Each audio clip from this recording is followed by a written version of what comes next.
Você está ouvindo o podcast sobre liderança, produzido em parceria com o programa Sustenta a Vida da Universidade Federal Fluminense. Fala, líder! Eu sou Fernanda Gonçalves, administradora, pós-graduada em Recursos Humanos, treinadora comportamental pelo IFT, e no episódio de hoje falaremos sobre a dança das cadeiras.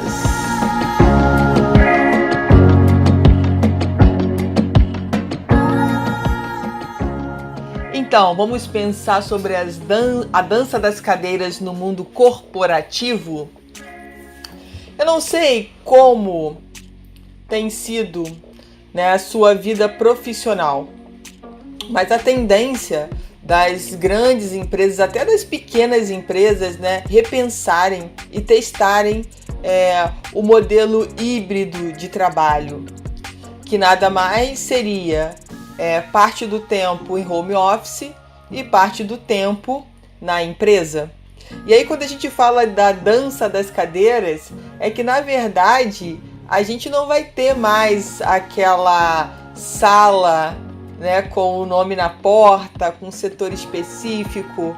É como se houvesse, a partir de então, um espaço onde, à medida que as pessoas tivessem que ir à empresa, de acordo com a escala que o setor fez,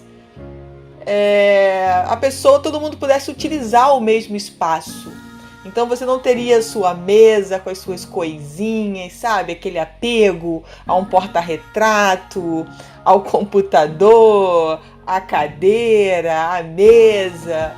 Esses desapegos precisam acontecer. E obviamente que as grandes corporações já trabalham assim desde o movimento de março de 2019. E cabe a gente que trabalha em empresas menores também repensar os nossos espaços físicos. Como que nós podemos melhorar essa qualidade no ambiente do trabalho, essa qualidade de vida mesmo para os profissionais que trabalham com a gente nesse momento que ainda continua a pandemia, nesse momento incerto que a gente não sabe exatamente o que vai acontecer ao longo aí de 2021. Então, essa dança das cadeiras é abrir espaço para que parte das pessoas que vão até a empresa possam sentar em qualquer mesa e cadeira e trabalhar. E não tenha mais lá a plaquinha dizendo que aquela mesa é daquela pessoa e é daquele setor. Dentro disso também, as empresas buscando, dentro do seu espaço físico, novos espaços, mais áreas para descompressão, mais áreas para a interação das equipes e reuniões.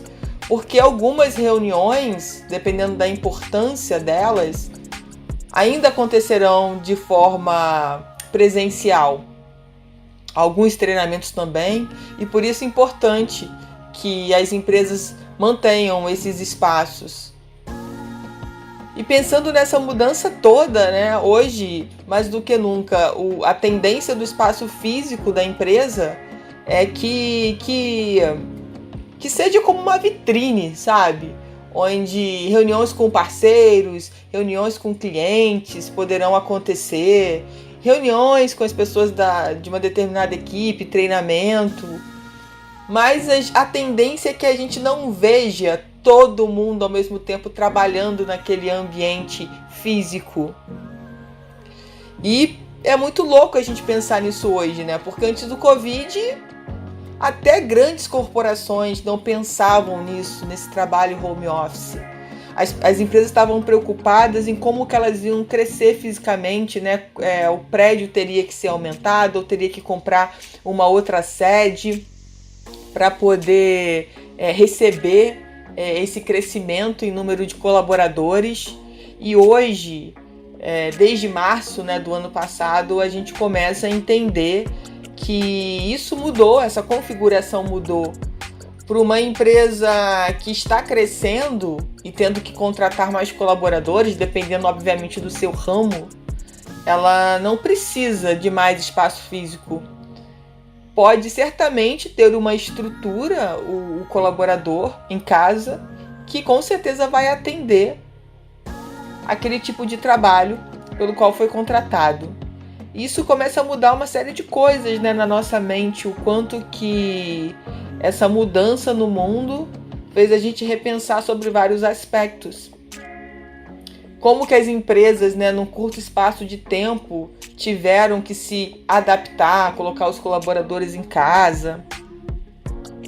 Enfim, sem muitas informações, né, sobre o que ia acontecer. E claro que lá no início a gente pensava que não seria tanto tempo, né? Seria algo que seria rápido, se todo mundo fizesse a sua parte, se todo mundo ficasse em casa, né, que só fosse para a rua quem realmente precisasse ir, a gente passaria praticamente ileso com essa condição. E a gente viu na prática que infelizmente isso não aconteceu, porque realmente depende de cada um.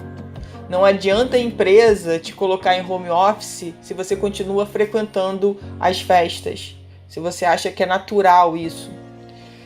E aí que a gente vê, né? Eu tenho a maioria dos casos das empresas onde eu presto consultoria, os casos, a maioria não, praticamente 100%, vieram de fora. Os funcionários se contaminaram fora da empresa, sabe? Por uma reunião familiar, por uma festa, enfim.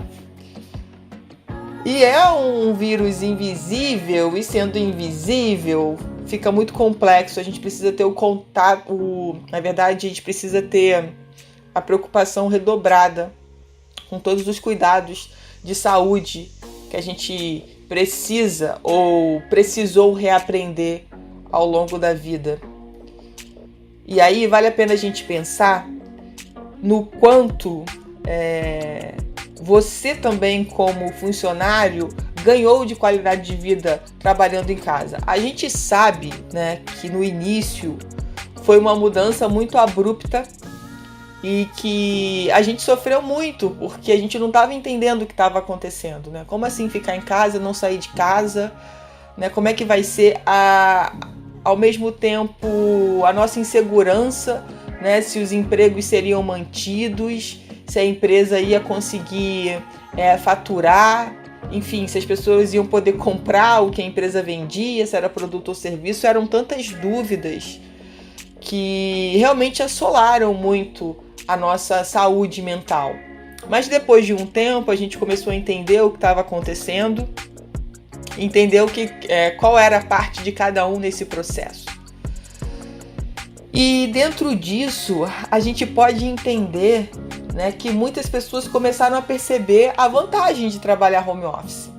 Nossa, é bom. No início parecia ruim, a gente não tinha contato com os nossos colegas, né? Muitos trabalhavam de pijama, não tinham um espaço organizado, e aí as pessoas começaram a ver que precisavam se estruturar um pouco melhor, enfim, ir para um ambiente mais calmo, tranquilo, ir com uma roupa, né, que não fosse o pijama, poder realmente fazer do trabalho home office como se fosse o trabalho lá na empresa, né? Só que dentro de casa.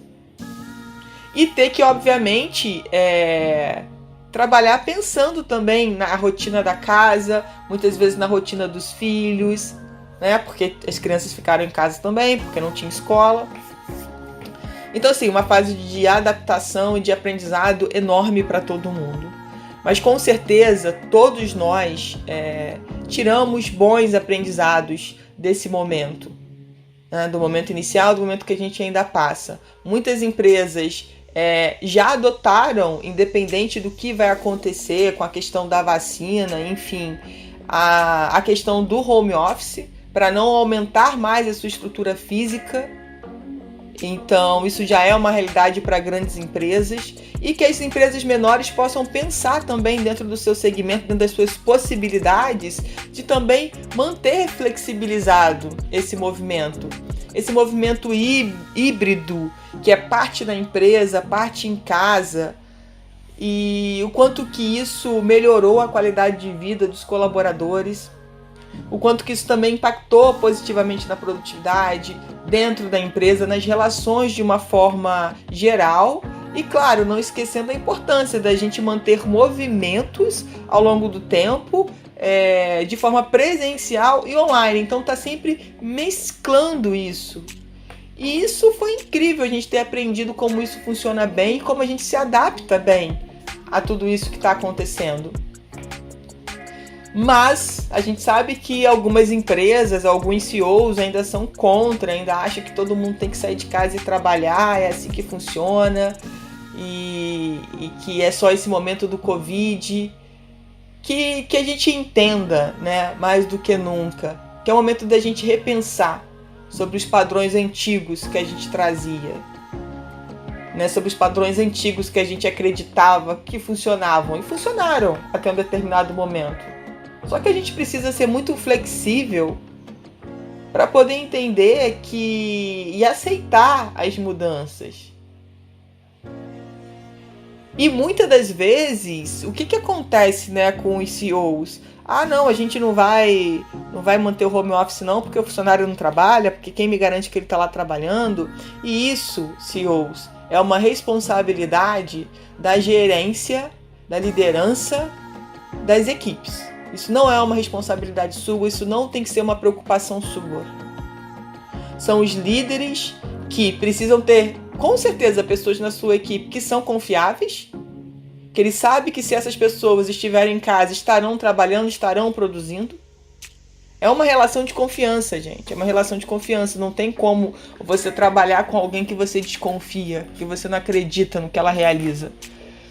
Então, se você tem uma equipe e você sabe quem são as pessoas da sua equipe, você acredita no trabalho que elas realizam, se elas trabalham muito bem na empresa, elas vão continuar trabalhando tão bem quanto em home office. E obviamente que esses liderados precisam, numa situação em que estão em home office e precisam fazer qualquer coisa na rua dentro do seu horário de trabalho, informar a sua liderança. Que seja ir a um dentista, que seja ir a um médico. Porque se numa cidade pequena, que é o caso da minha, né, as pessoas te verem ou vocês se encontrarem ali, que a coisa não fique estranha, né, não fique esquisita. Então são situações que tem que ser comunicadas, que tem que ser conversadas, né? A verdade vai ser que vai predominar a relação de confiança mesmo. Sabe, de achar que, poxa, a pessoa tá lá e tá produzindo o que eu pedi, ela vai entregar. Até porque na relação home office não tem batida de ponto. É uma relação extremamente de confiança. E entender que a gente precisa cada vez mais estreitar essa relação de confiança entre os nossos liderados. E como fazer isso ficar cada vez mais transparente e funcional. Simplesmente funcional. Porque aí a gente passa a olhar realmente para os dois lados. O colaborador sabe que ele precisa produzir para entregar determinada demanda, porque a empresa também precisa de resultados para continuar faturando. A empresa sabe que ele, estando em casa, ele vai fazer e vai realizar o trabalho da melhor forma possível. E é isso que conta. A gente não precisa mais estar num modelo de trabalho que funciona olhando o horário de entrada e o horário de saída. E só vendo aquilo, você acha que o colaborador é bom, funciona, é produtivo. A gente sabe que não funciona assim. A gente sabe que na realidade não é assim. Então, essa coisa, eu diria, antiquada, né, a gente sabe que tem a legislação trabalhista, isso precisa ser respeitado. Então, as batidas de ponto são obrigatórias por lei. E só que o que a gente tem que aprender nesse momento é não olhar só as batidas de ponto, sabe? Mas olhar de verdade o que aquele colaborador produz, o que ele traz de resultado para a organização, o quanto que o trabalho dele é importante. E tirar um pouco essa visão antiquada sobre o trabalho. Nós estamos vivendo numa nova era, num novo momento. Nós estamos participando dessa mudança histórica no mundo. E não adianta virar as costas para isso e achar que isso não vai afetar a sua vida. Isso já afetou. E a forma mais inteligente da gente dar continuidade disso é aproveitar o legado que isso está deixando. E não simplesmente, não, agora eu vou voltar a ser como era antes do Covid-19 e achar que isso é normal. Então pense, reflita sobre essas questões que eu coloquei aqui, porque muitas vezes você ainda acreditava que tinha que voltar ao modelo antigo e talvez agora você repense sobre algumas situações, alguns setores, algumas posições na sua empresa que podem adotar um modelo híbrido.